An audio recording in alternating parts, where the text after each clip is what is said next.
नमस्कार यहाँहरु सम्पूर्ण साथीहरुमा स्वागत छ। आजको यस शिक्षक सेवा आयोग द्वितीय पत्र अन्तर्गत सामाजिक कक्षाको विशेष अन्तर्क्रिया कक्षा तथा डेमो क्लासमा यहाँहरु सम्पूर्ण साथीहरुमा स्वागत गर्दछौं। आज हामी विशेष गरेर पाठ्यक्रमको विषयमा केही जानकारीहरु गर्नेछौं। मैले भनिसकेको छु सामाजिक विषयको पाठ्यक्रमको बारेमा र त्यसपछि छोटोमा एउटा सानो शीर्षकमा चाहिँ हामी टपिकमा पनि बसेर चाहिँ छलफल गर्नेछौं। तपाईहरुले स्क्रिनमा देखिसक्नु भएको छ। आज फर्स्ट पेपर सेकेन्ड पेपरहरु सबैका चाहिँ ओरिएन्टेसन क्लास र डेमो क्लासहरु चाहिँ रहेका छन्। तपाईहरुले स्क्रिनमा देखिरहनु भएको छ र तपाईहरुको कुनै टपिकसँग चाहिँ मिल्ने छ भनेपछि ती अन्तर्क्रिया कक्षाहरुमा चाहिँ तपाई बसेर चाहिँ सहभागी हुन सक्नुहुनेछ। र अब ढिलो नगरिकन चाहिँ अबको हाम्रो क्लासको सेसन चाहिँ सुरु गर्छौं। सर उपस्थित भइसक्नु भएको छ। सरलाई स्वागत गरौँ। सर नमस्कार। हजुर नमस्कार। हुन्छ हजुर सुरु गरौँ। हस्त साथीहरु सबैमा मेरो तर्फबाट स्वागत एवं नमस्कार। आज हामी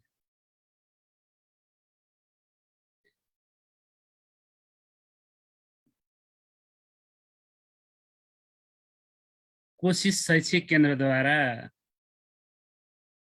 शिक्षक सेवा आयोगलाई लक्षित गरेर सञ्चालन गर्न लागेको एक दिने जुन छोटो अन्तर्क्रिया अथवा कार्यक्रममा सहभागी भएका छौं र जसले यहाँहरूलाई शिक्षा सेवामा प्रवेश गर्ने बाटो खोल्नको लागि मार्गदर्शन गर्ने कक्षा पनि हो। यसले चाहिँ हामीलाई विशेष गरी आफूले चाहेको विषय अथवा क्षेत्रमा रहेर शिक्षा सेवा अथवा शिक्षक सेवामा प्रवेश गर्नको लागि यसले एउटा मार्गदर्शन गर्ने त्यस्ता विषयवस्तुहरू तयारी गराउने गर्छ र नेपालको एउटा अब्बल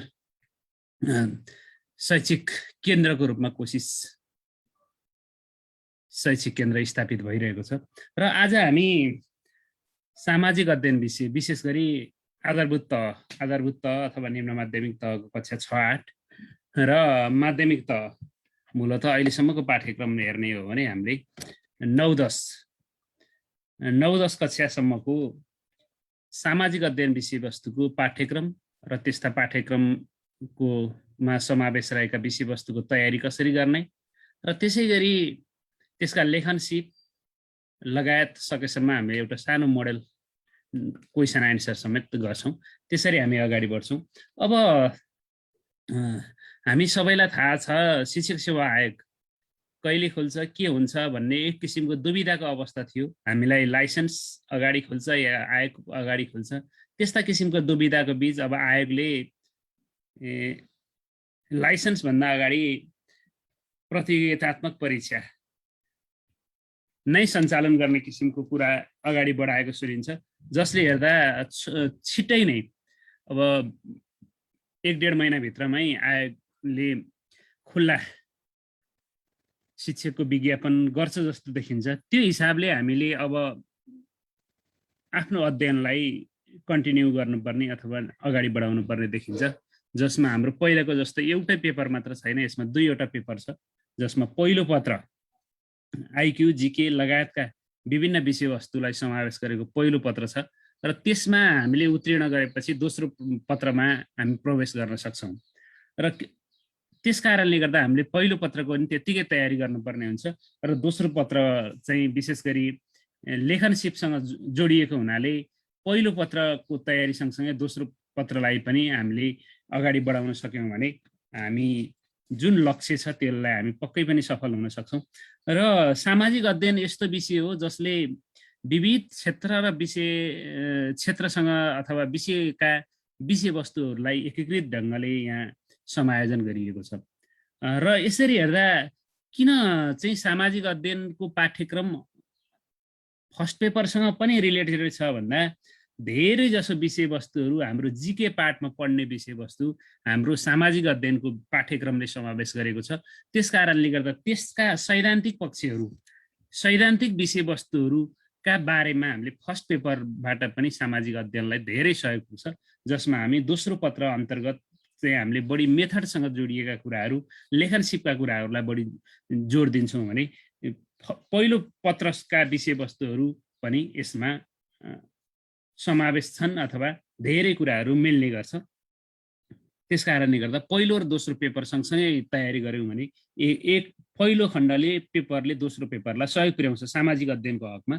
अब हाम्रो सामाजिक अध्ययनको पाठ्यक्रमको कुरा गर्ने हो भने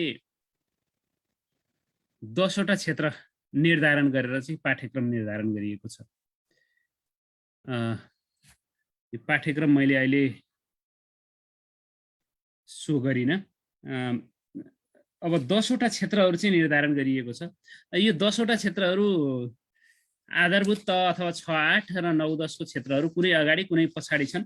मूलत धेरै विषयवस्तु, मोर देन 80% विषयवस्तुहरू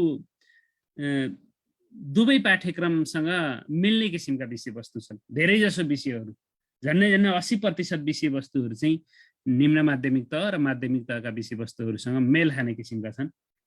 र हाम्रो यहाँ सामाजिक अध्ययनको स्वरूपका कुराहरू छ, जसमा सामाजिक अध्ययनको परिचय, उद्देश्यका कुराहरू, यसका पाठ्यक्रम, पाठ्यपुस्तकको विश्लेषणका कुराहरू समावेश छ।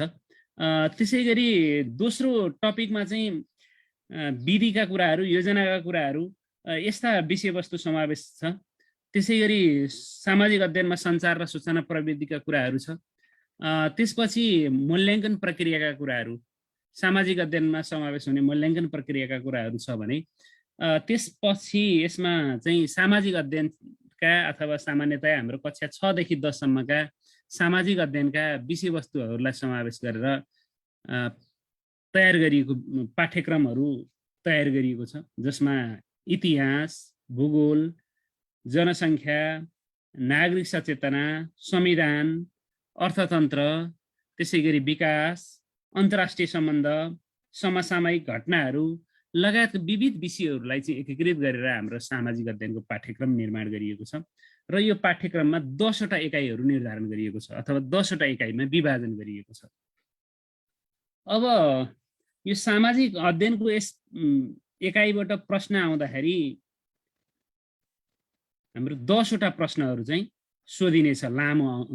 लामो उत्तर आउने खालको 10वटा प्रश्न सोधिनेछ भनेको प्रत्येक एकाइबाट एउटा प्रश्न सोधिने गरी पाठ्यक्रम निर्धारण गरिएको छ। भनेको 10वटा एकाइ छ, प्रत्येक एकाइबाट एउटा प्रश्न सोधिने गरी चाहिँ पाठ्यक्रम निर्माण गरिएको छ। र यसलाई चाहिँ 2वटा खण्ड क र खण्ड ख गरेर विभाजन गरिएको छ, जसमा हामी खण्ड क र खण्ड ख अन्तर्गत रहेर यसको अध्ययन गर्छौँ। र अब यो प्रश्नको लागि चाहिँ सामान्यतया 15-16 मिनट 17 मिनटमा हामीले एउटा उत्तर लेख्नुपर्ने हुन्छ, यो समयको आधारलाई हेर्ने हो भने। अब त्यस पछाडि हामीले पाठ्यक्रमका विषयवस्तुहरू 10वटा एकाइ भन्यो, सबै एकाइ उत्तिकै महत्त्वपूर्ण छन्। किन त भन्दा प्रत्येक एकाइबाट प्रश्न सोधिनेछ, हामीले प्रत्येक एकाइबाट सोधिएका प्रश्नहरूको उत्तर दिनुपर्ने छ। त्यस कारणले गर्दा अन्य परीक्षा जस्तो कुनै एकाइलाई चाहिँ अलि बढी मेहनत गर्ने र बढी तयारी गर्ने, कुनै एकाइलाई चाहिँ अलि ध्यान नदिने जस्तो अवस्था रहँदैन। त्यस कारणले गर्दा सबै एकाइलाई समग्र रूपले चाहिँ हामीले अध्ययन गर्ने र सबै एकाइमा भएका विषयवस्तुलाई उत्तिकै महत्त्व दिएर हामीले अध्ययन गर्नुपर्ने हुन्छ, र जसले गर्दा हाम्रो विषयवस्तुको ज्ञान प्राप्त गरिसकेपछि लेख्नको लागि पनि हामीलाई सहज हुन्छ। त्यसै गरी अब अध्ययन त गर्ने, तर कस्ता सामग्रीहरू चाहिँ हामीले अध्ययन गर्ने त? सामाजिक अध्ययनको हामीले अब परीक्षा दिँदैछौँ भने त्यसको लागि हामीले कुन सामग्री चाहिँ के मेटेरियल्स चाहिँ हामीले प्रयोग गर्ने हो, र ती कुराहरू चाहिँ सबैभन्दा महत्त्वपूर्ण पक्षका रूपमा रहन्छन्। यसरी हेर्दा हामीले अध्ययन गर्नुपर्ने, सामाजिक अध्ययन तयारी गर्ने व्यक्तिले अध्ययन गर्ने विषयहरू चाहिँ हेर्ने हो भने अब हामीलाई कक्षा पाठ्यपुस्तक नै सबैभन्दा महत्त्वपूर्ण मेटेरियल्स हुन्। एउटा हामी पाठ्यपुस्तक भनेको कक्षा 6 देखि यदि सकिन्छ भने कक्षा 6 देखि 12 कक्षासम्मका सामाजिक अध्ययनका पाठ्यपुस्तकहरू, एटलिस्ट 12 नभए नि एटलिस्ट 10 सम्मका पाठ्यपुस्तकहरू चाहिँ हामीले हेर्न पर्ने हुन्छ। त्यहीसँग रिलेटेड विषयवस्तु छन्। त्यस कारणले गर्दा कक्षा 6 देखि 10 सम्मका हामीले सामाजिक अध्ययनको पाठ्यपुस्तक हामीले कलेक्ट गर्न पर्यो अथवा डाउनलोड गर्न पर्यो, त्यसमा कुनै समस्या रहेन। अब त्यस पछाडि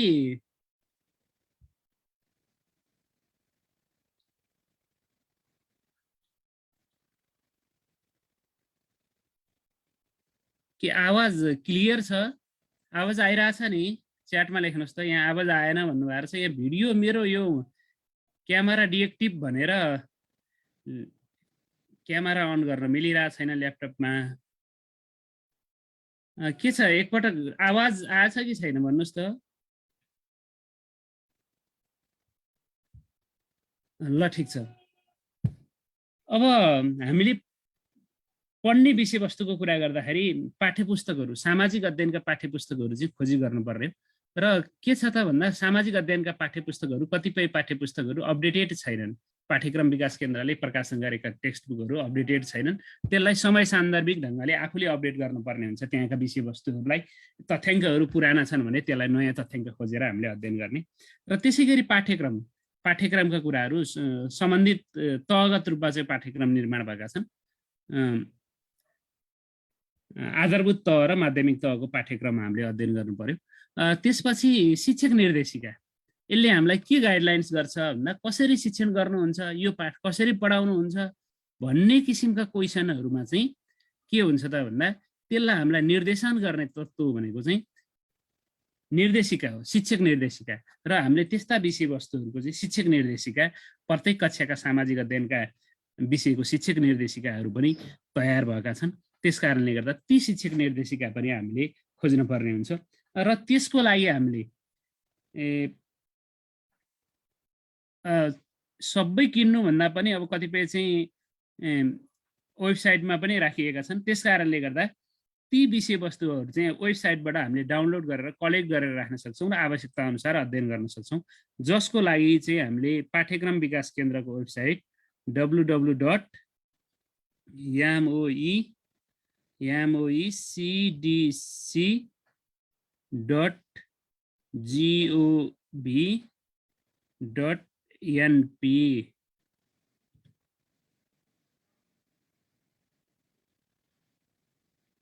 यो मैले च्याटमा लेखिदिएको छु। यसबाट लगइन गरेर पाठ्यक्रम विकास केन्द्रको वेबसाइटमा भिजिट गरेर पनि हामीले त्यस्ता सामग्रीहरू डाउनलोड गर्न सक्छौँ र अध्ययन गर्न सक्छौँ। त्यसपछि यी सबै कुराहरूलाई समावेश गरेर विशेष गरी पाठ्यक्रम विकास केन्द्रले राखेका यी सबै सामग्रीको साथसाथै अब हामीलाई शिक्षक सेवा आयोगले तयार गरेको पाठ्यक्रममा आधारित रहेर चाहिँ विभिन्न सन्दर्भ सामग्रीहरू बजारमा उपलब्ध छन्। ती सन्दर्भ सामग्रीहरू पनि आवश्यकता अनुसार हामीले सङ्कलन गर्न सक्छौँ। ती सन्दर्भ सामग्रीहरू आवश्यकता अनुसार सङ्कलन गर्ने र त्यसको आधारमा हामीले अध्ययन गर्नुपर्ने हुन्छ। र अध्ययन गर्दाखेरि हामीले 2-3वटा यदि सन्दर्भ सामग्रीहरू सङ्कलन गऱ्यौँ, ती 2-3वटामा चाहिँ फरक फरक किसिमका तथ्याङ्क आए, हामीलाई कुनै दुविधा पर्यो भने हामीले त्यसका आधिकारिक स्रोतहरूको चाहिँ खोजी गरेर त्यसमा देखा परेका दुविधाहरूलाई चाहिँ हामीले निराकरण गर्न सक्छौँ र त्यसरी हामीले विषयवस्तुको तयार गर्नुपर्ने हुन्छ। अर्को अध्ययन गर्ने कुरालाई चाहिँ हामीसँग भएका पाठ्यपुस्तक तथा सन्दर्भ सामग्रीहरूको चाहिँ अध्ययन गर्दा सामान्यतया एउटा टपिक हामीले अध्ययन सुरु गऱ्यौँ भने हामीसँग भएका सबै मेटेरियल्समा चाहिँ त्यस टपिकको सम्बन्धमा के कस्ता विषयवस्तुहरू चाहिँ रहेका छन् त, ती सबै सन्दर्भ सामग्रीहरू चाहिँ कलेक्ट गर्ने अथवा ती सन्दर्भ सामग्रीलाई एकपटक सबै सन्दर्भ सामग्रीलाई अगाडि राख्ने, फिजाउने, अनि त्यस पछाडि ती सबै सन्दर्भ सामग्रीहरूका महत्त्वपूर्ण पक्षहरू अथवा जिस्ट कुराहरूलाई समेटेर हामीले नोट तयार गर्नुपर्ने हुन्छ। नत्र हामीलाई के हुन्छ भन्दा एउटै टपिक पढ्दा 3-4वटा किताब सधैँ पल्टाइरहन सक्दैनौँ। त्यस कारणले गर्दा ती सन्दर्भ सामग्रीहरू, रिफरेन्स मेटेरियल्सहरू चाहिँ हामीले अध्ययन गर्ने र ती रिफरेन्स मेटेरियल्सहरूमा आधारित रहेर चाहिँ हामीले नोट प्रिपेयर गर्ने। सर्टमा चाहिँ हामीले नोट प्रिपेयर गर्न सक्यौँ भने ती सबैका कुराहरू चाहिँ कुनै सबै विषयवस्तुमा भएका महत्त्वपूर्ण पक्षहरूलाई चाहिँ सर्टमा टिपोट गरेर टिपोट गर्न सक्छौँ र त्यो गर्दाखेरि हाम्रो के हुन्छ भन्दा सुरुको टाइममा अलिकति नोट बनाउन टाइम लागे पनि पछिल्लो समयमा हामीलाई अध्ययन गर्न चाहिँ छिटो हुन्छ हामीले महत्त्वपूर्ण कुराहरू मात्रै टिपोट गर्छौँ, भाषाका कुराहरू धेरै टिपोट गर्दैनौँ, जसले गर्दा छिटो विषयवस्तुको तयारी गर्न पनि सहयोग पुग्छ। हामीले अहिलेबाट सुरु गऱ्यौँ भने हामीलाई नोट बनाउने पनि समय हुन्छ, त्यसलाई ध्यान दिनुपर्ने हुन्छ। कतिपय विषयवस्तुहरू हाम्रा विभिन्न इतिहास, भूगोल, होइन, संविधान, निर्वाचन लगायत विभिन्न क्षेत्रसँग सम्बन्धित विषयवस्तु पनि समावेश छ। त्यसका लागि हामीले नेपालको भूगोलसँग सम्बन्धित कुनै रिफरेन्स मेटेरियल्सहरू चाहिँ खोजी गर्न सक्छौँ। त्यसरी नेपाल र विश्वका इतिहाससँग सम्बन्धित रेफरेन्स मेटेरियल्सहरू चाहिँ युज गर्न सक्छौँ। हामीलाई संविधान फर्स्ट पेपरको लागि नै आवश्यक छ भनेपछि एउटा नेपालको संविधान हामीसँग अलरेडी हुनु पर्यो त्यो संविधानका विषयवस्तु अध्ययन गर्नको लागि। त्यसै गरी निर्वाचन आयोगले पनि वार्षिक बुलेटिनहरू अथवा त्यस्ता रेफरेन्स मेटेरियल्सहरू पनि तयार गरेको छ, अथवा सामाजिक अध्ययन शिक्षकको लागि भनेर पनि निर्वाचन आयोगले चाहिँ कार्यक्रमहरू सञ्चालन गर्छ, अन्तर्क्रिया कार्यक्रमहरू सञ्चालन गर्छ, त्यससँग सम्बन्धित रेफरेन्स मेटेरियल्स तयार गरेको देखिन्छ। र त्यसै गरी विभिन्न संस्थाका प्रतिवेदनहरू चाहिँ हामीले युज गर्न सक्छौँ, जस्तै दिगो विकासका लक्ष्यहरूका कुराहरू, आर्थिक सर्वेक्षणका कुराहरू, यी कुराहरू चाहिँ हामीले सर्च गर्न सक्छौँ। कतिपय प्रतिवेदनहरू चाहिँ रिलेटेड संस्थाको वेबसाइट भिजिट गरेर पनि हामीले खोजी गर्न सक्छौँ, जसमा चाहिँ हामीले परराष्ट्र मन्त्रालयका वेबसाइटहरूबाट पनि केही कुराहरू खोजी गर्न सक्छौँ।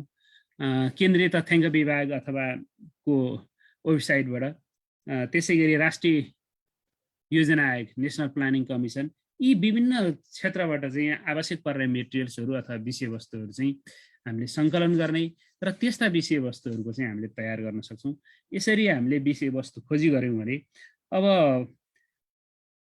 त्यस्ता विषयवस्तुहरूलाई, धेरै कुराहरूलाई चाहिँ हामीले आफू सर्ट रूपमा चाहिँ पढ्नको लागि कतिपय अवस्थामा चाहिँ हामीले सूत्रात्मक रूपमा पनि त्यस्ता विषयवस्तुहरूलाई चाहिँ तयार गर्न सक्छौँ, अथवा सर्ट अथवा अगाडिका अक्षरहरू आफूलाई कसरी चाहिँ सम्झिन सकिन्छ त।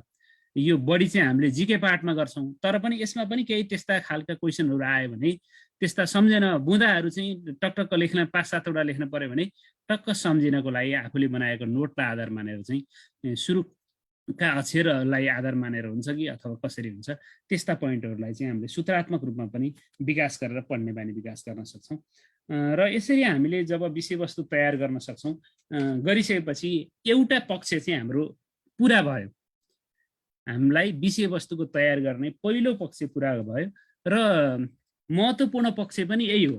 तर जति हामीले विषयवस्तु तयार गर्न सक्छौँ त्यसलाई व्यवस्थित ढङ्गले हामीले लेख्न सकेनौँ भने, अथवा त्यसको उत्तर चाहिँ व्यवस्थित र प्रभावकारी ढङ्गले हामीसँग पर्याप्त ज्ञान छ, त्यो भएको ज्ञानलाई चाहिँ सङ्गठित र व्यवस्थित ढङ्गले परीक्षामा प्रस्तुत गर्न सकिएन भने हामीले जति अध्ययन गरे पनि त्यसको अर्थ रहँदैन। त्यस कारणले गर्दा सबैभन्दा महत्त्वपूर्ण तयारीको साथसाथै लेखनसिप पनि सबैभन्दा महत्त्वपूर्ण पक्ष हो। यसमा केही टेक्निकल पार्टहरू पनि छन्, ती कुराहरूलाई पनि हामीले ध्यान दिँदै हामीले लेखनसिपलाई चाहिँ अगाडि बढाउनु पर्ने हुन्छ। र लेखनसिपको लागि हामीले परीक्षामा मात्र लेख्ने होइन कि सधैँ आजबाटै अथवा हामीले तयारी गर्ने उसबाटै, तयारीको चरणबाटै हामीले के गर्नु पर्यो भन्दा लेख्ने अभ्यासलाई पनि कन्टिन्यू गर्नु पर्यो। र त्यसको लागि हामीले के गर्न सक्छौँ त भन्दा नमुना प्रश्नहरू चाहिँ सङ्कलन गर्ने, हामीले पुराना नमुना प्रश्नपत्रहरू त्यस्ता सङ्कलन गर्न सक्छौँ एउटा। र अर्को चाहिँ विषयवस्तुमा आधारित रहेर, त्यही पाठ्यक्रममा आधारित रहेर चाहिँ हामीले नमुना प्रश्नहरू निर्माण गर्ने, त्यस्ता प्रश्न निर्माण गर्ने र त्यसलाई चाहिँ स्कोरिङ गर्ने अथवा अङ्क प्रदान गर्ने। क्या यो प्रश्न यति नम्बरको हो भनेर स्कोरिङ प्रदान गर्न सक्यौँ भने त्यसले हाम्रो लेख्ने बानीको विकास गर्छ। र अर्को चाहिँ कति लेख्ने भन्ने बानीको पनि विकास गर्छ। त्यस कारणले गर्दा हामीले प्रश्नपत्र निर्माण गर्ने र प्रश्नै उत्तर चाहिँ गर्ने बानी गर्न सक्छौँ। र अर्को दोस्रो कुरा भनेको चाहिँ अब लेखनसिप। धेरै लेखनसिपको लागि चाहिँ हामीले इक्जाममा चाहिँ सादा पेपरको युज गर्नुपर्ने हुन्छ, ब्ल्याङ्क सिटको। त्यसको लागि चाहिँ हामीले आजैबाट के गर्नु पर्यो भन्दा ब्ल्याङ्क सिटहरू चाहिँ युज गर्ने, सादा पेपरहरूमा लेख्ने बानीको चाहिँ सुरुवात गर्नु पर्यो। होइन भने हाम्रो अक्षर चाहिँ पछाडि जुन इक्जामको दिनमा चाहिँ अलि छड्के हुने किसिमको हुनसक्छ। र आजैबाट हामीले चाहिँ ब्ल्याङ्क सिटमा लेख्न थाल्यौँ भने त्यो सादा पेपरमा लेख्ने बानीको विकास हुन्छ र जसले गर्दा हाम्रो अक्षरहरू पनि आकर्षक बन्न सक्छन्। अब त्यसको लागि हामीले यो नर्मल कुरा भए मार्जिनका कुराहरू उचित मार्जिन राखेर लेख्नुपर्ने हुन्छ। र अर्को कुरा हाम्रो धेरैले मिस गर्ने कुरा, पहिलो पटक अथवा परीक्षा दिँदैछौँ भने हामीले विषयवस्तुको चाहिँ तयारी गरिरहेका हुन्छौँ, तर त्यो कसरी लेखन गर्ने भन्ने कुरामा चाहिँ कन्फ्युज हुन सक्छ। धेरै त्रुटि इरर आउने समस्या भनेको चाहिँ के हो त, खण्ड क र खण्ड खलाई चाहिँ दुईवटा एन्सर सिट हुन्छ, त्यो दुईवटा एन्सर सिटमा फरक फरक एन्सर सिटमा चाहिँ उत्तर लेख्नुपर्ने हुन्छ। खण्ड क को जतिको उत्तर सामान्यतया 5वटा प्रश्न भनेको छ अहिले, खण्ड क मा 5वटा, खण्ड ख मा 5वटा हुन्छ र त्यो उत्तरहरू चाहिँ फरक फरक एन्सर सिटमा लेख्नुपर्ने हुन्छ। त्यो कुरालाई विशेष ध्यान दिनु पर्यो। यदि हामीले खण्ड क को 4वटा गर्यौं अनि खण्ड ख को एउटा गर्यौं, अर्कोमा खण्ड ख को 4वटा गर्यौं, खण्ड क को एउटा गर्यौं भने त के हो त भन्दा त्यो खण्ड क मा त 4वटा मात्रै गरेर देखियो, खण्ड ख मा 4वटा मात्रै गरेर देखियो र यसलाई चाहिँ ध्यान दिनुपर्ने हुन्छ। त्यसलाई ध्यान दिएर उत्तर लेख्नुपर्ने हुन्छ। अब हामीले प्रश्नपत्र पाइसकेपछि अब हामीले खण्ड क र ख को लागि चाहिँ हामीले छुट्टा छुट्टै एन्सर सिट पाउँछौँ र प्रत्येक प्रश्नको हामीले कसरी त्यो प्रश्न निर्माण भएको छ अथवा प्रश्नमा कतिवटा टुक्रा प्रश्नहरू अथवा खण्डहरू छन् त्यसलाई जोडेर हेर्न पर्यो। खण्डहरू चाहिँ कतिवटा छन् र कुन खण्डको लागि कति अङ्कभार दिएको छ त्यसलाई ध्यान दिएर हेर्नु पर्यो। जस्तै प्रश्नमा 2 + 3 + 5 भनेर लेख्यो बराबर 10 अङ्क भन्ला, अथवा 5 + 5 बराबर 10 भन्यो भने दुईटा खण्ड भयो, दुईटा खण्ड, तीनटा खण्ड अथवा 4वटा खण्ड छ, कतिवटा छ त्यसलाई ध्यान दिनु पर्यो र प्रत्येक खण्डको लागि अङ्कभार कति छ त्यसलाई पनि हामीले ध्यान दिने। यदि त्यही प्रश्नको खण्डको आधारमा चाहिँ हामीले उत्तर लेख्नु पर्यो अथवा त्यो खण्डमा दिएको अङ्कभार कति छ त्यसलाई आधार मानेर उत्तर लेख्ने। जस्तै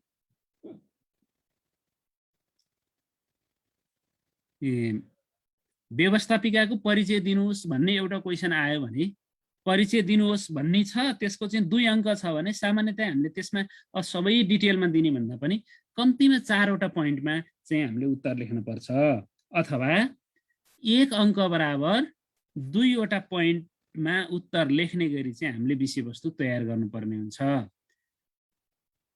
बुँदागत रूपमा उत्तर लेख्ने र त्यसको लागि चाहिँ के गर्नु पर्यो त, एउटा 1 नम्बर बराबर कम्तीमा 2वटा बुँदा हामीले लेख्ने त्यो किसिमको बानी हामीले विकास गर्नुपर्छ।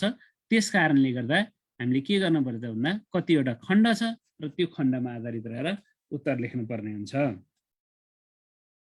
र अब हाम्रो यो लङ क्वेसन, लङ टाइपको क्वेसन छ, कतिपय अवस्थामा चाहिँ परिचय खण्ड भनेन। जस्तै पर्यटन उद्योगको महत्त्व लेख्नुहोस् भनेर सोधिदियो क्वेसनले, महत्त्व लेख्नुहोस् र यो पर्यटन उद्योगको महत्त्व भन्ने पाठ शिक्षण गर्नको लागि कस्ता शिक्षण सिकाइ क्रियाकलाप अथवा अपनाउनुहुन्छ भन्यो, 5 + 5 गर्यो भने अब हामीले के गर्नु पर्यो त भन्दा एकैचोटि महत्त्वबाट सुरु गर्ने त होइन, महत्त्वबाट सुरु गर्ने होइन।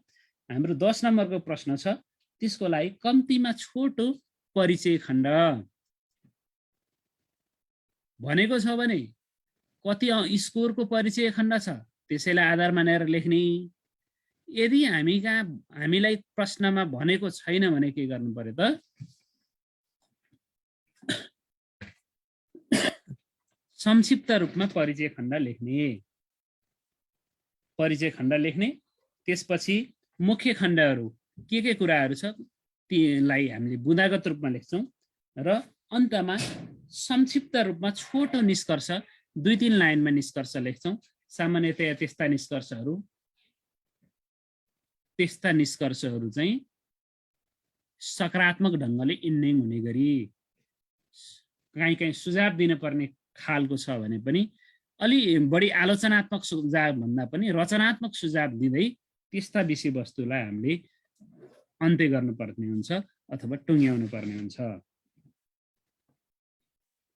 त्यसै गरी अब समय व्यवस्थापन, प्रश्न पत्रमा दिएको 10वटा प्रश्नहरू मध्ये कुनै प्रश्न छुट्यो भने त हामीलाई त्यसले समस्या ल्याउँछ र त्यसको लागि चाहिँ हामीले के गर्नु पर्यो त, समय व्यवस्थापन कसरी गर्ने त भन्दा हामीले सबै प्रश्नको लागि टाइम लिमिट गर्ने, समय छुट्याउने, समय र प्रश्न संख्यालाई डिभाइड गरेर, समयलाई प्रश्न संख्याले डिभाइड गर्ने अनि त्यस अनुसार उत्तर लेख्ने। हाम्रो जम्मा 10 वटा प्रश्न हुन्छ। 10 वटा प्रश्नको लागि हाम्रो 180 मिनेट हुन्छ।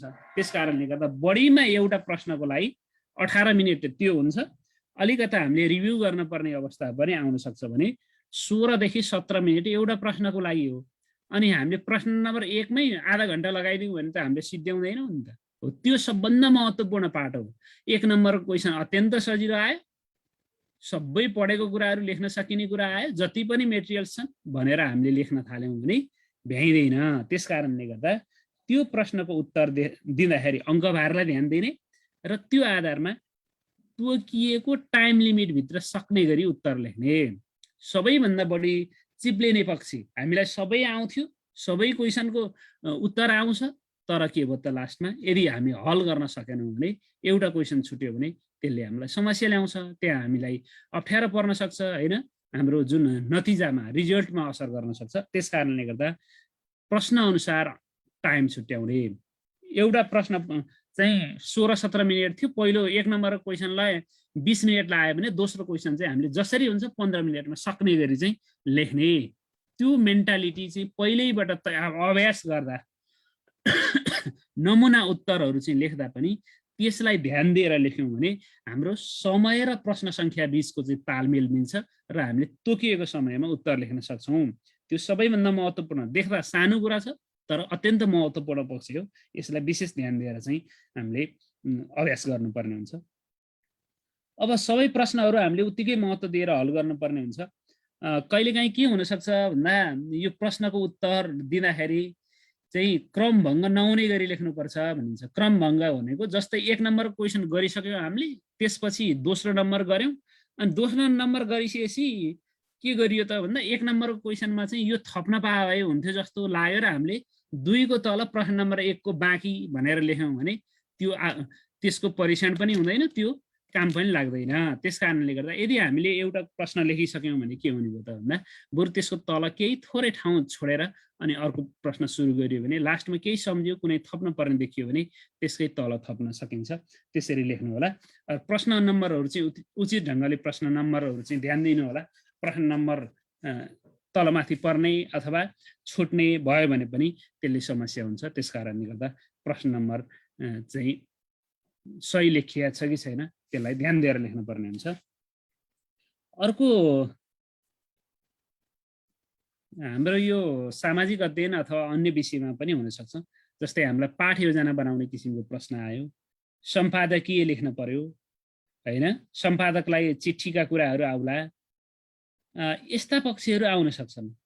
त्यो अवस्थामा चाहिँ हामीले लेख्दाखेरि चाहिँ काल्पनिक नाम भन्छौँ नि हामी। काल्पनिक नाम भनेको आफ्नो नलेख्ने भनौँ नि, आफ्नो नलेख्दा नि अर्काको लेख्दा पनि उसको त्यही नाम हो कि अर्को नाम हो त थाहा हुँदैन। त्यस कारणले गर्दा त्यस्तो अवस्थामा चाहिँ हामीले के नगर्ने त भन्दा नामहरू नलेख्ने, जस्तै क ख ग एबिसी हो, त्यस्ता कुराहरू राखेर चाहिँ हामीले लेख्दा बेटर हुन्छ। पाठ योजना नाम बनाउँदा नि विद्यालयको नाम प अथवा शिक्षकको नाम ए होइन, यसरी चाहिँ राखियो भने त्यसले चाहिँ एक व्यक्तिको पहिचान हुने कुरालाई चाहिँ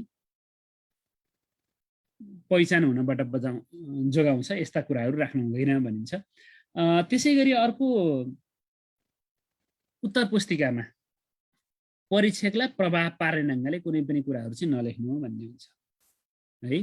त्यो पनि स्थगित भएका घटनाहरू छन्, सुन्नुभयो होला। हामीले परीक्षकलाई प्रभाव पार्ने ढङ्गले कुनै पनि कुराहरू चिठी लेख्यौँ अथवा कुनै पनि विषयवस्तु लेख्यौँ भने त्यसले पनि समस्या सिर्जना गर्छ। त्यस कारणले गर्दा परीक्षकलाई प्रभाव पार्ने ढङ्गका विषयवस्तुहरू पनि हामीले लेख्न हुँदैन।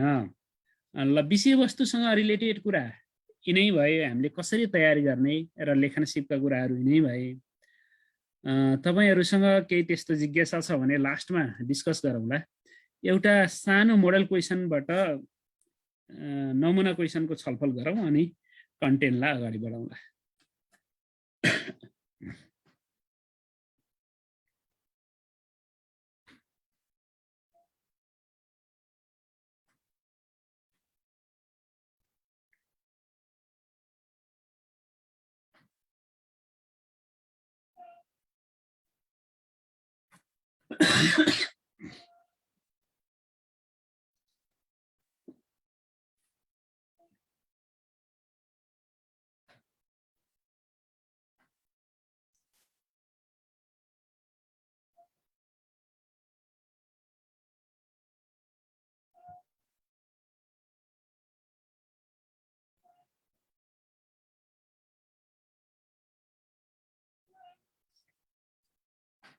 स्क्रिन देखिएको छ?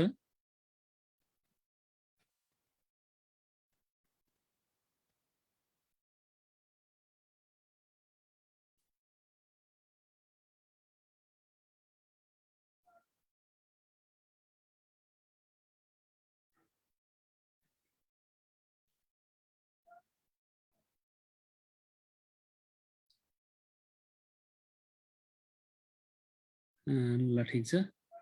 अब हामी एउटा नमुना क्वेसन हेरौँ, त्यसपछि साथीहरूको केही जिज्ञासा छन् भने अनि पछाडि छलफल गरौँला।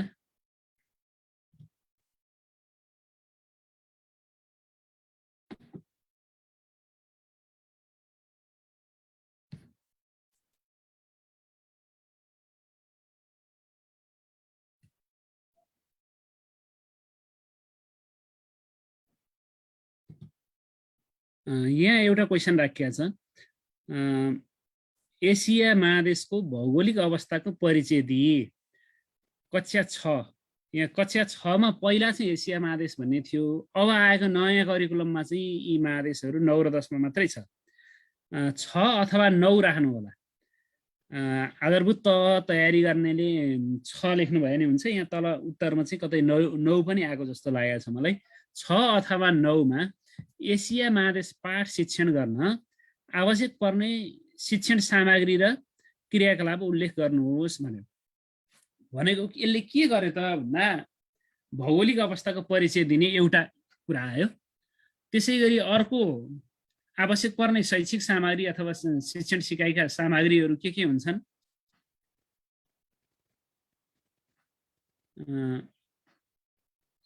ती कुरा भयो। अर्को क्रियाकलाप भयो। तीनवटा पक्षहरू यसले समावेश गरेको छ। त्यसको यहाँ 0.5.10 भन्छ। 5 इक्वल टु 10 हो है। 3.5 प्लस 1.5 भनेपछि 5 नम्बर भयो, प्लस 5 गरेर बराबर 10 अङ्कको यो प्रश्न यसरी आएको छ।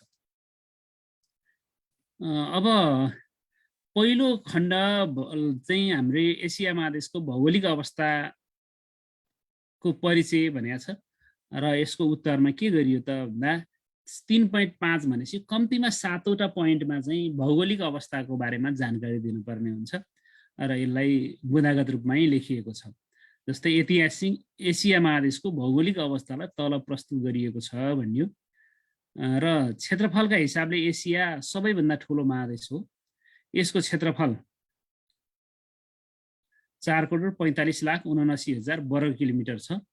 यसले विश्वको 29.92% अथवा करिब 30% भूभाग ओगटेको छ भनेर लेख्न सकियो फर्स्ट पोइन्टमा। त्यसपछि यसको अवस्थितिका कुरा आयो दोस्रोमा। महादेश 10 डिग्री दक्षिणदेखि 80 डिग्री उत्तरी अक्षांश र 25 डिग्री पूर्वी देशान्तर पूर्वीदेखि 180 डिग्री पूर्वी देशान्तरसम्म फैलिएको छ भनेको। यो दक्षिणी अक्षांशदेखि 10 डिग्री दक्षिण अक्षांशदेखि 80 डिग्री उत्तरी अक्षांशमा फैलियो भने 25 डिग्री पूर्वी देशान्तरदेखि 180 पूर्वी देशान्तरसम्म फैलिएको छ भनेर नेक्स्ट पोइन्ट आयो। यो अवस्थितिको कुरा आयो।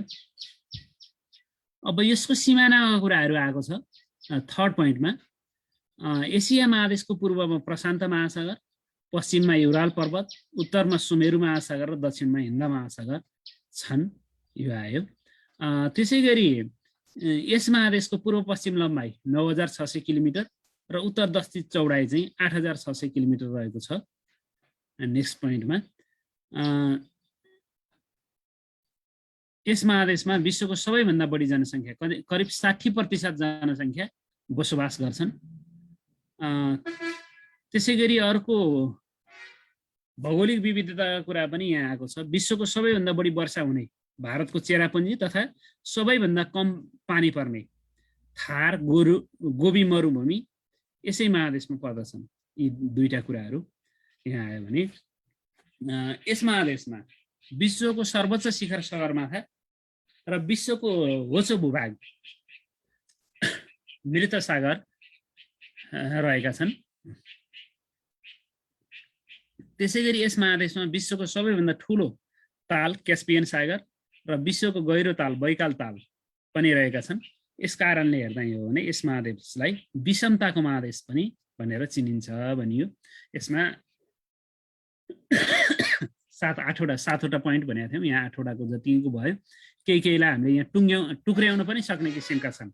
यदि हामीले 8वटा बनाउन सकेनौँ, सबैभन्दा अग्लो स्थान चाहिँ सगरमाथा यति मिटरको उचाइमा रहेको सगरमाथा हो भनेर एउटा सेन्टेन्स लेख्ने, अनि अर्को चाहिँ के गर्ने त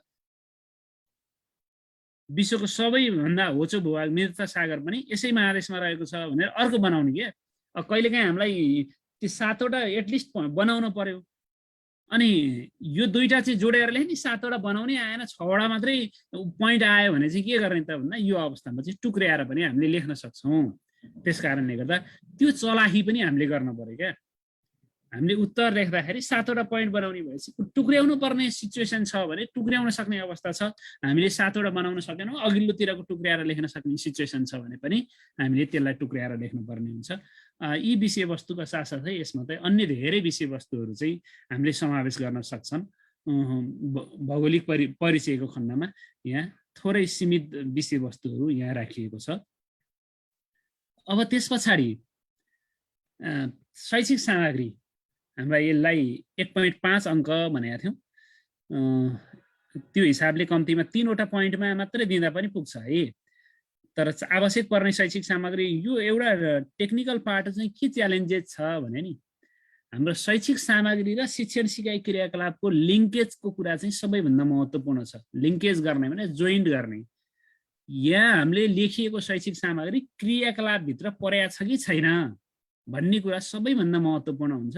त्यस कारणले गर्दा लेखिएका सामग्रीहरू क्रियाकलापमा इन्क्लुड गर्ने ढङ्गले चाहिँ सामग्री लेख्नु पर्यो, र क्रियाकलाप पनि के गर्नु पर्यो भन्दा यहाँ लेखिएका सामग्रीहरूलाई समावेश गरेर क्रियाकलाप लेख्नुपर्ने हुन्छ। यो दुईटा कुरालाई चाहिँ अत्यन्त ध्यान दिएर चाहिँ हेर्नुपर्ने हुन्छ। यदि उद्देश्य हाम्रा बनाउनु पर्ने छ भने नि त्यस उद्देश्यको आधारमा चाहिँ शैक्षिक सामग्री र क्रियाकलाप अथवा मूल्याङ्कनका कुराहरू समावेश गर्नुपर्ने हुन्छ। र यसको लागि हामीले प्रयोग गर्न सक्ने सामग्रीहरू चाहिँ एटलस भयो, विश्वको नक्सा भयो, त्यसै गरी एसियाको प्राकृतिक तथा राजनीतिक विभाजन गरिएको नक्सा, त्यस्तै गरी ग्लोबहरू, एसियाको जनजीवन झल्कने तस्बिर अथवा भिडियो क्लिप्सहरू, एसियाको भौतिक सामाजिक अवस्था झल्काउने चार्ट वा पावर पोइन्ट स्लाइडहरू, यी चाहिँ हामीले शैक्षिक सामग्रीको रूपमा प्रस्तुत गर्न सक्छौँ। ती सामग्रीको माध्यमबाट विषयवस्तुलाई हामीले सहजीकरण गर्न अथवा शिक्षण गर्न सकिन्छ। त्यसपछि शिक्षण सिकाइ क्रियाकलाप भन्यो। यहाँ कक्षा 9 गरिरहेछ है। हामीले प्रश्नमा 6 थियो, ठिक छ, 6 अथवा 9 जुन लेख्नु भए पनि हुन्छ, केही फरक परेन। आधारभूत तहकोले 6 लेख्नु होला, माध्यमिक तहको साथीहरू कोही हुनुहुन्छ भने 9 गर्नु होला। यो 6मा पनि अहिले हाम्रो रन भइरहेको पाठ्यक्रममा छ, 9मा पनि छ, त्यही भएर यसमा केही फरक परेन। र शिक्षण सिकाइ क्रियाकलाप हेर्ने हो भने अब यसका धेरै विधिहरू हुन सक्छ। यो हामीले माथिल्लो कक्षालाई आधार मानेर हेर्ने हो भने चाहिँ विद्यार्थीहरूलाई चाहिँ समूह विभाजन गरेर चाहिँ हामीले सुरुवात गर्न सकिन्छ भन्ने ढङ्गले पहिलो क्रियाकलाप लेखिया छ। विद्यार्थीहरूलाई चाहिँ समूह विभाजन गर्ने र त्यो समूह विभाजन गरिसकेपछि एसिया महादेशसँग सम्बन्धित पुस्तकहरू हैन, त्यसै गरी अन्य सन्दर्भ सामग्रीहरू चाहिँ अध्ययन गर्न लगाउने, विद्यार्थीहरूलाई अध्ययन गर्न लगाउने, समूहमा चाहिँ त्यस्ता सामग्रीहरू वितरण गर्ने र विद्यार्थीहरूलाई त्यसको बारेमा अध्ययन गर्न लगाउने। त्यसपछि त्यहीसँग रिलेटेड भएर दोस्रो क्रियाकलापमा के लेखियो भन्दा एसिया महादेशसँग सम्बन्धित निम्न प्रश्नहरूको उत्तर लेख्न लगाउने अथवा खोज्न लगाउने अथवा भन्न लगाउने, समूहबाट प्रस्तुत गर्न लगाउने पनि भन्न सकिन्छ। एसिया महादेशको प्राकृतिक अवस्था कस्तो छ यी कुराहरू भन्न लगाउने। अथवा प्राकृतिक साधनमा धनी, स्रोत साधनमा धनी भए पनि महादेश किन पछाडि परेको हो? एसिया महादेशको कुन कुन देशले आर्थिक विकास गरेका छन्? यस महादेशको कुन क्षेत्र तिमीलाई मन पर्छ र किन? यहाँ त क्षेत्रको हिसाबले त सबै हावापानीको क्षेत्रहरू, अत्यन्त गर्मी हुने ठाउँदेखि अत्यन्त चिसो हुने ठाउँ पनि छ। त्यस कारणले गर्दा यहाँको हावापानीको आधारमा हेर्ने भने कुन क्षेत्र मनपर्छ र किन, यस्ता कुराहरू पनि हामीले गर्न सक्छौँ। यो विद्यार्थीहरूको क्षमता कस्तो छ, उनीहरूको चाहिँ अवस्था, पूर्व ज्ञानको कुराहरूलाई मापन गर्नको लागि पनि यसबाट पनि हामीले विषयवस्तु सुरुवात गर्न सक्छौँ, उनीहरूलाई सन्दर्भ सामग्री दिने र त्यसरी प्रश्न उत्तर गरेर पाठको सुरुवात गर्न सकिन्छ। दोस्रो क्रियाकलाप हो। त्यसपछि अर्को चाहिँ एसिया महादेशको भौगोलिक विभाजनको नक्सा, ग्लोब आदिको माध्यमबाट भौगोलिक अवस्थाको बारेमा छलफल गरी प्रश्न पारिदिने भनेको छ। भनेको के हो त भन्दा यसको भौगोलिक नक्सा जसमा हामीले ग्लोब आदिको माध्यमबाट ती कुराहरू चाहिँ प्रदर्शन गर्दै हामीले के गर्न सक्छौँ त भन्दा एसिया महादेशको चाहिँ भौगोलिक अवस्था कहाँ छ, यसको सिमाना कति छ, अक्षांश देशान्तर कहाँदेखि कहाँसम्म छ, यी कुराहरू चाहिँ हामीले ग्लोबबाट अथवा नक्साबाट पनि थाहा पाउन सक्छौँ र ती कुराहरू चाहिँ प्रदर्शन गर्दै त्यसको माध्यमबाट चाहिँ भौगोलिक अवस्थाको बारेमा चाहिँ हामीले जानकारी गराउन सक्छौँ अथवा छलफल गर्न सक्छौँ। त्यसपछि अर्को क्रियाकलाप 4 मा एटलस वा विश्वको नक्सामा एसिया महादेश पहिचान गर्न लगाई एसियाको नक्सामा नक्सा बनाउन लगाउने। यो चाहिँ 6 कक्षाको लागि हुँदैन, यो सामान्यतया 9 कक्षाको लागि नै हुन्छ। र त्यसपछि त्यहाँका प्राकृतिक कुराहरू जस्तै सगरमाथा, गङ्गा नदी, भूमध्य रेखा, थार मरुभूमि आदि ठाउँहरू चाहिँ भर्न लगाउने। त्यसमा अथवा नेपाल प्राकृतिक, राजनीतिक अथवा प्रशासनिक हिसाबले केही देशहरू पनि हामीले अथवा ठाउँहरू पनि, सहरहरू पनि राख्न सक्छौँ। ती कुराहरू चाहिँ विद्यार्थीहरूलाई 9 कक्षामा चाहिँ यस बनाउने सिप नै सिकाउने भएको हुनाले कक्षा 9 मा चाहिँ बनाउन लगाउने र 6 कक्षाको लागि हो भने नक्सामा यी कुराहरू चाहिँ देखाउन लगाउने अथवा खोज्न लगाउने भन्न सकिन्छ है। 9 कक्षाको लागि चाहिँ नक्सा बनाएर भर्न लगाउने, कक्षा 6 कक्षाको लागि चाहिँ ती ठाउँहरू पहिचान गर्न लगाउने अथवा खोज्न लगाउने भनेर गर्न सकिने हो।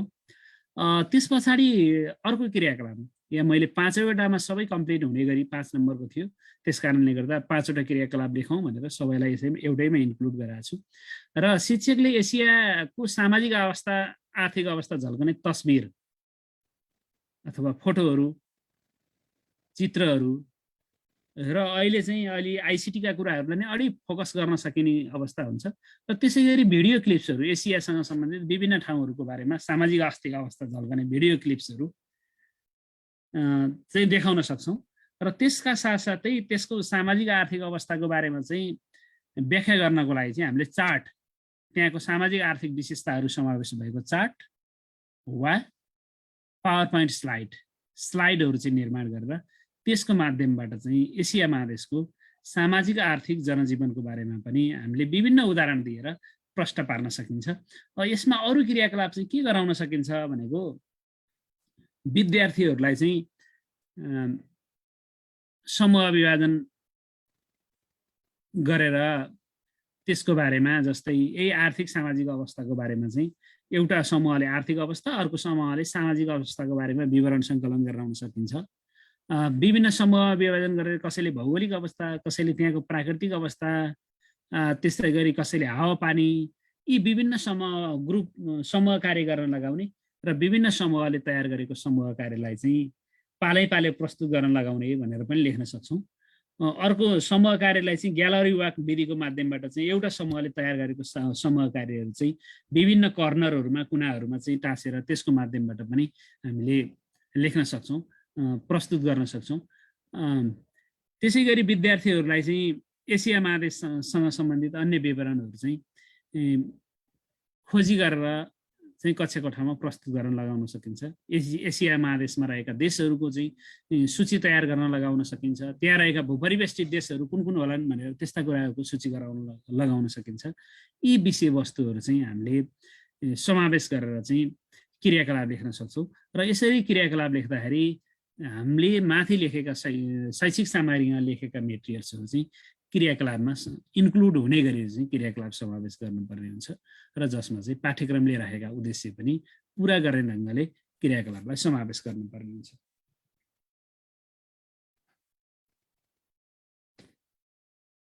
र अन्तमा चाहिँ यहाँ अलिकता लेखिया छ, प्राकृतिक स्रोत साधनमा सम्पन्न भए तापनि यस महादेश आर्थिक हिसाबले पछाडि रहेको छ अथवा स्रोत साधनको उपयोग हुन सकिरहेको छैन भनेर थोरै केही कुराहरू चाहिँ हामीले लास्टमा थपेर यसरी इन्डिङ गर्न सक्छौँ।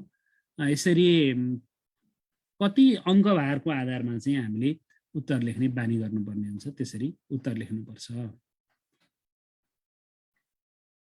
त्यसै गरी यो एउटा प्रश्न, अर्को एउटा प्रश्न छ, यसको पनि जस्तै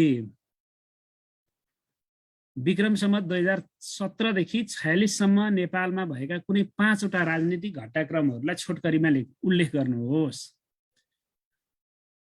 र 17 देखि 46 सम्मका राजनीतिक घटनाक्रमहरू भन्ने पाठ शिक्षण गर्न आवश्यक पर्ने शैक्षिक सामग्री र शिक्षण सिकाइ क्रियाकलाप उल्लेख गर्नुहोस् भनेको छ। यो 5 अङ्क घटनाको लागि, 5 अङ्क शैक्षिक सामग्री र शिक्षण सिकाइ क्रियाकलापको लागि हो। त्यसको लागि पनि हामीले घटना मात्रै लेख भने पनि अलिकता परिचयबाट सुरुवात गर्नुपर्छ भनेको हुनाले यहाँ थोरै विषयवस्तु राखिएको छ। जस्तै 17 साल पौष 1 गतेबाट चाहिँ सरकार विघटन गरेर राजा महेन्द्रले चाहिँ पञ्चायती व्यवस्थाको घोषणा गरे र यो व्यवस्था चाहिँ 46 सालसम्म रह्यो भन्ने, अनि त्यसपछि विषयवस्तुलाई हामीले सुरुवात गर्नुपर्ने हुन्छ। यो क्वेसन तपाईहरूले प्र्याक्टिस गर्नको लागि अथवा अभ्यास गर्नको लागि चाहिँ हुन्छ। र प्रश्न त्यही अघिल्लो प्रश्नकै आधारमा अथवा त्यसैको आधारमा चाहिँ यहाँ कम्तीमा 5 वटा 17 देखि 46 सम्म घटेका कम्तीमा 5 वटा राजनीतिक घटनाक्रमको संक्षिप्त परिचय र त्यसपछि त्यो पाठ पढाउनको लागि हामीलाई के कुराहरू चाहिन्छ र शिक्षण सामग्रीहरू हामीले कसरी सामग्री र क्रियाकलाप कसरी अपनाउने हो, यी कुराहरूलाई समावेश गरेर उत्तर लेख्न सक्नुहुन्छ। यसको चाहिँ हजुरहरूले ट्राई गर्नु होला। अब केही त्यस्तो तपाईहरूको जिज्ञासा छन् भने राख्न सक्नुहुन्छ। अब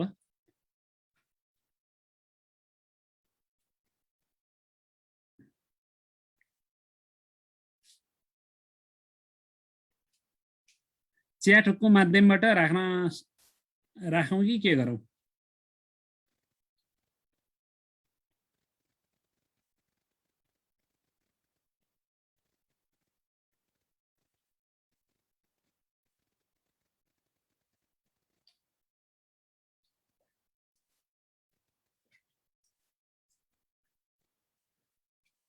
केही छ च्याट साथीहरूले?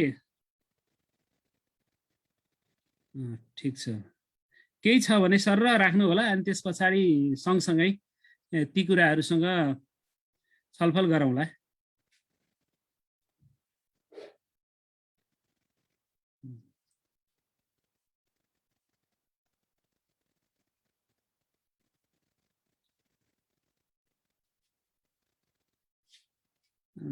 ल ठिक छ। यो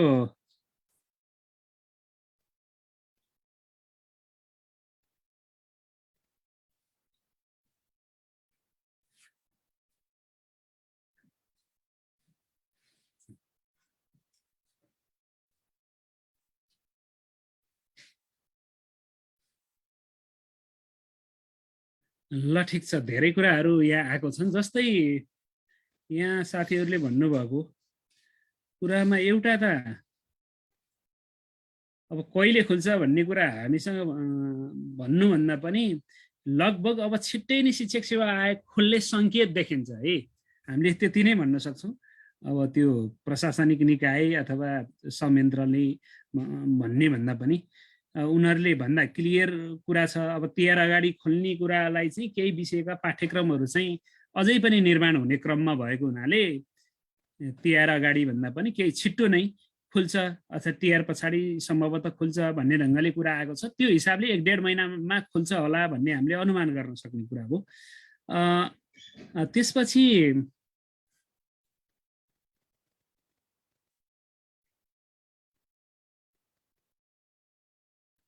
विज्ञापन हुने कुरा छँदैछ। यो लाइसेन्सको कुरा अगाडि भएका विषयगत नतोकिएका लाइसेन्सहरूले पनि दिन पाउने कुरा चाहिँ छ। यो सिचुएसनमा के गरिदिन सक्ला भन्दा न कम्तीमा 300 जतिको सोसल साइन्स पढेकोबाट चाहिँ हुनुपर्छ भन्ने किसिमका अस्ति विज्ञापन गर्दाखेरि लाइसेन्स विषयगत लाइसेन्समा त्यसो भनेको हुनाले विज्ञापन हुँदा पनि त्यो बााउन्ड्री चाहिँ लाग्न सक्छ कि भन्ने एउटा अनुमान हो। जस्तै इतिहास, भूगोल, अर्थशास्त्र, राजनीतिशास्त्र, जनसङ्ख्या, हेल्थ यी सबैलाई दिएको थियो लाइसेन्समा भनेपछि आयोगमा पनि सामाजिक अध्ययनको लागि चाहिँ कम्तीमा 300 पूर्णाङ्क जतिको त्यो विषय पढेको ब्याचलरमा हुनुपर्छ भन्ने एउटा बााउन्ड्री आउँछ कि जस्तो लाग्छ। अब खासै त्यसको त्यो नोटिस नआइकन त्यो कुरा एक्ज्याक्ट गर्न सकिँदैन। अरू यो विषयगतका कुराहरू त अरू क्लासमै गरौँला। यो विषयसँग सम्बन्धित विषयवस्तुहरू त हामीले क्लासमै गर्छौँ। र मोडल सेटको कुरा गर्नु पाएको छ। अहिले हामीले एउटा मोडल सेट हेऱ्यौँ कि अहिले साथी छुट्नु भएको थियो कि भर्खर जोइन हुनुभयो कि हामीले एउटा मोडल सेटको बारेमा त हामीले छलफल गऱ्यौँ।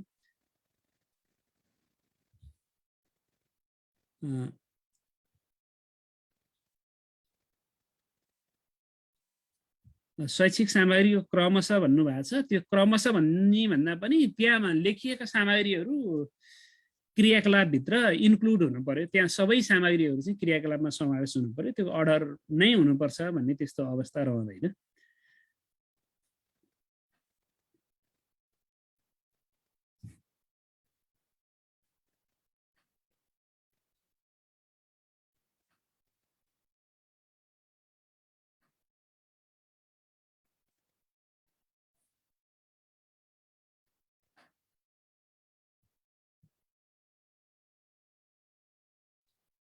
यहाँ साथीहरूले एकपटक त्यो स्लाइड देखाइदिनु न भन्नुभएको छ। ठिकै छ, एकपटक म त्यो स्लाइड सेयर गरिदिन्छु।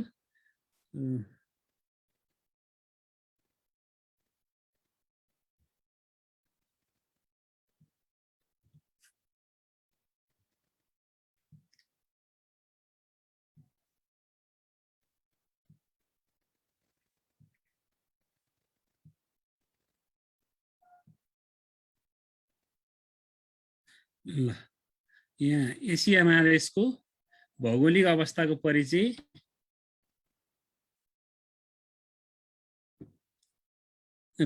दिई कक्षा 9मा गर्नु होला। हामी तल 9कै ढङ्गले अलि 6को भन्दा 9को हुने ढङ्गले लेखिएका छौँ। त्यस कारणले गर्दा कक्षा 9मा एसिया महादेश पाठ शिक्षण गर्न आवश्यक पर्ने शिक्षण सामग्री र क्रियाकलाप उल्लेख गर्नुहोस् भनेको छ।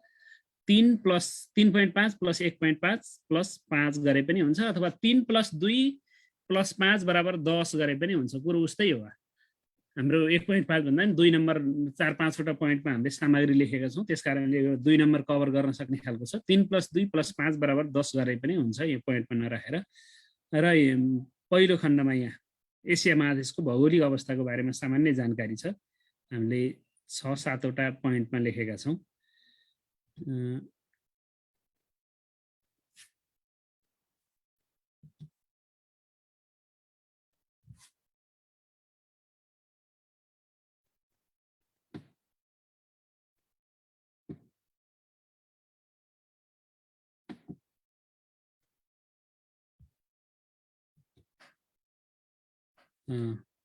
यो भौगोलिक परिचय को खण्डको कुरा आयो यहाँ।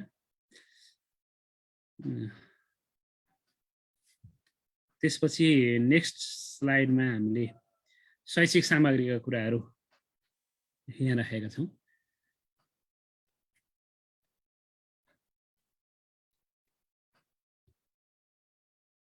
त्यसपछि शिक्षण सिकाइ क्रियाकलाप यही नै हुनुपर्छ भन्ने छैन। यी बाहेक यो नमुनाको रूपमा मात्रै हो। अरू फरक ढङ्गले हामीले क्रियाकलापको सुरुवात गर्न पनि सक्छौँ। कहिले शिक्षकले नक्सा प्रदर्शन गर्दै चाहिँ पाठको सुरुवात गर्ने भनेर पनि राख्न सक्छौँ, अथवा सामाजिक जनजीवनसँग सम्बन्धित भिडियो क्लिप्सहरू चाहिँ सुरुवात गर्दै पनि राख्न सक्छौँ। आर्थिक क्रियाकलापसँग शिक्षण गर्न, यो भौगोलिक अवस्था शिक्षण गर्नको लागि चाहिँ शिक्षकले ग्लोबको प्रदर्शन गरेर पनि त्यहाँबाट भौगोलिक अवस्थाको जानकारी दिएर पनि पाठ सुरुवात गर्न सकिन्छ भनेर लेख्न सक्छौँ, अथवा विद्यार्थीहरूबाट सुरुवात गराउन पनि सकिन्छ। यी विषयवस्तु हामीले समावेश गर्न सक्छौँ। त्यसपछि क्रियाकलाप 3, 4, 5वटा क्रियाकलाप भयो। सामान्यतया के शिक्षण सिकाइ क्रियाकलाप चाहिँ हामी अलि लामो हुने हुनाले सामान्यतया 1 अङ्कको लागि अथवा एउटा क्रियाकलाप लेख्ने गर्छौँ, त्यही आधारमा लेखिएको छ। र एउटा मोडल क्वेसनको रूपमा हजुरहरूलाई यो 17 देखि 46 सालसम्म नेपालमा भएका कुनै 5वटा राजनीतिक घटनाक्रमहरूलाई छोटकरीमा उल्लेख गर्नुहोस् र यो अवधिको राजनीतिक घटनाक्रम भन्ने पाठ शिक्षण गर्न आवश्यक पर्ने शैक्षिक सामग्री र शिक्षण सिकाइ क्रियाकलाप उल्लेख गर्नुहोस् भनेको छ। यो एउटा मोडल क्वेसनको रूपमा राखिएको छ। यसको तयारी गर्नु होला।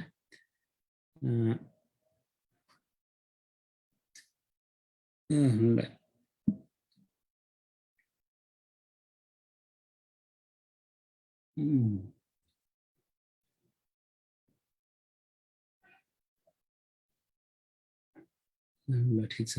अब यहाँ रेफरेन्स मेटेरियल्सको रूपमा मेरो पनि बुक गुरु पब्लिकेसनबाट बजारमा आएको छ। आधारभूत तह र माध्यमिक तहको गुरु पब्लिकेसनबाट त हजुरहरूले हेर्न सक्नुहुन्छ, बजारमा पाइन्छ, हेर्न सक्नुहुन्छ। नारायण प्रसाद नेपाल र गोविन्द पौडेल दुईजना राइटरको संयुक्त लेखनबाट आएको छ। प्रश्न उत्तर शैलीमा छ, त्यसलाई हजुरहरूले हेर्न सक्नुहुन्छ।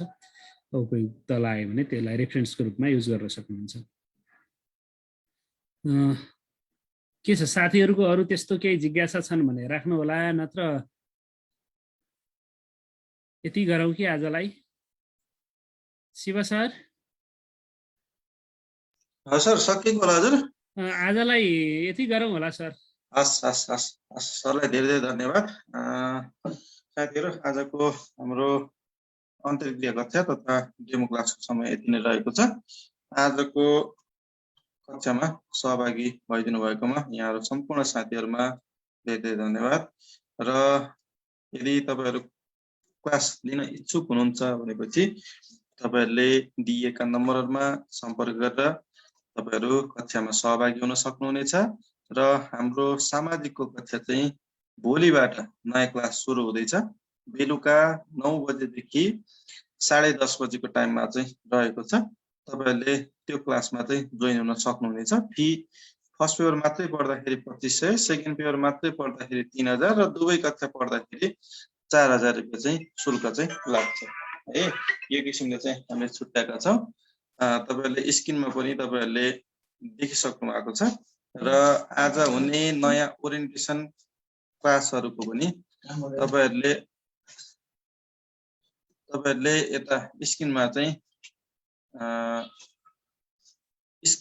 तपाईँहरूले आइडी पासपोर्टहरू र समय तालिका पनि देखिसक्नु भएको छ। तपाईँहरूले यी समयहरूमा यदि तपाईँहरूको क्लास मिल्छ भनेपछि जोडिन सक्नुहुनेछ। र सामाजिक कक्षाको चाहिँ तपाईँहरूले क्लास चाहिँ भोलिबाट चाहिँ नयाँ क्लास सुरु हुँदैछ। सामाजिक फर्स्ट पेपर सबैको चाहिँ भोलिबाट सुरु हुँदैछ। तपाईँहरू जोडिन सक्नुहुनेछ है। र केही थप तपाईँहरूलाई चाहिँ जिज्ञासाहरू रहेको छ भनेपछि तपाईँहरूले यी दिएका नम्बरहरूमा सम्पर्क गरेर तपाईँहरूले थप केही नबुझेका कुराहरू सोध्न सक्नुहुनेछ। र तपाईँहरूले यी नम्बरहरूमा चाहिँ सम्पर्क गरेर एडमिसन पनि गर्न सक्नुहुनेछ। भोलिबाट हाम्रो नयाँ क्लास सुरु हुन्छ। नयाँ जुम आइडी पासवर्डहरू आउनेछ। र जो साथीहरू एडमिसन हुनु भएको छ उहाँहरूको लागि चाहिँ तपाईँहरूलाई चाहिँ नयाँ आइडी पासवर्ड मार्फत चाहिँ भोलि क्लासमा सहभागी गराइनेछ। हस् साथीहरू, यति भन्दै आजको क्लासबाट हामीहरू बिदा हुन्छौँ। हस्, नमस्ते, शुभ दिन।